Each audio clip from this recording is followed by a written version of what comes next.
The bell rang at midnight, and the sound felt wrong from the very first strike, as if something buried beneath reality had finally learned how to speak. It did not echo like a normal church bell, but dragged through the air like a warning refusing to die.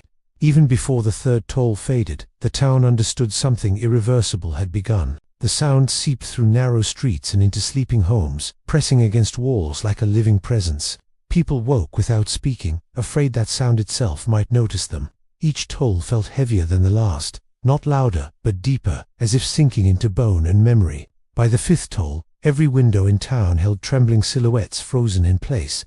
No one dared step outside, yet everyone felt watched from beyond the dark. The air itself felt compressed, as though the world was shrinking inward around the sound. Old stories resurfaced in frightened minds, stories of a bell that only rang when death had already claimed its due. But this was different, because death had not arrived, yet it was being announced in advance. That made the sound feel like judgment instead of warning. At the edge of town stood the ancient church, its tower barely visible against the night sky. No light burned inside, and no priest had entered for years. Yet the bell swung violently on its own, as if responding to something unseen, giving it command. The sixth toll struck, and animals across the fields began to panic without reason. Dogs barked at nothing, cattle refused to move, and birds abandoned trees in silence. Even the wind seemed hesitant to pass through the town. By the seventh toll, people were no longer watching from windows but kneeling on floors. Prayers filled homes in broken whispers, but faith felt thin and powerless. The sound was no longer outside, it was inside them. An old man named Karim stepped onto his porch, despite trembling fear gripping his chest. He had spent his life rejecting superstition, but tonight the bell forced memory back into him. His grandfather's warning returned with terrifying clarity. The eighth toll arrived slower, deeper, and more deliberate, as though something was approaching with each strike. Karim's eyes drifted toward the distant plantation beyond the fields, a place no one ever spoke about unless forced. That plantation had always felt wrong, even in daylight. Its owners rarely appeared in town, and when they did, conversations ended quickly. Servants came and went constantly, but never stayed long enough to be remembered clearly. The ninth toll carried a strange metallic scent through the wind. Karim froze, realizing it was familiar in the worst possible way. It smelled like blood carried through air, diluted but undeniable. Inside homes, families clung together in silence, as if touch could prevent disappearance. 10-11. Each toll stretched longer than the last, bending time itself. It no longer felt like counting it, felt like judgment being delivered. The 12th toll did not fade. It lingered in the air like a verdict that refused to end. And in that moment, every person in town felt the same certainty settle in their chests: something had been taken, and it would not return. Morning arrived without sunlight, as if the sky had forgotten how to shine. The town remained silent, trapped inside the echo of the bell. No one spoke, because no one had words for what had happened. But every thought drifted toward the plantation beyond the fields. It was the only place that felt connected to the sound they had heard. The only place that felt awake while everything else felt emptied. The road leading there was cracked and dry, lined with trees leaning inward like silent witnesses. Dust hung in the air without settling, making each step feel heavier than it should. The journey felt less like walking and more like being pulled forward. At the end of the road stood the plantation house, large and pale beneath the grey sky. Its windows were dark but not empty, as if something inside was aware of being observed. The silence there felt intentional, like something waiting. The family that lived there was rarely seen in town. When they did appear, they avoided eye contact and spoke only when necessary. Their wealth was undeniable, but its source was never discussed. Servants were constantly replaced. New ones arrived quietly, and old ones vanished without explanation. Those who left never spoke of what happened inside those walls. One worker named Imran had lasted only 3 days at the plantation. When he returned, he refused to describe anything clearly. He only said the house listened even when no one spoke. That morning, laborers gathered at the edge of the fields tasked with delivering supplies. None of them wanted to go, but none dared refuse. The memory of the 12 tolls still clung to their minds. The iron gate was already slightly open when they arrived. That alone felt wrong, because it was never left open. One man pushed it carefully, and it creaked like something waking up. Inside, the grounds were unnaturally still. No birds, no wind, no movement at all. Even sunlight seemed hesitant to touch the earth there. The mansion door stood wide open, swaying slowly as if breathing. Curtains inside moved without wind or reason. It felt like something had just left or was still waiting. Imran stepped forward, chest tightening as memories returned.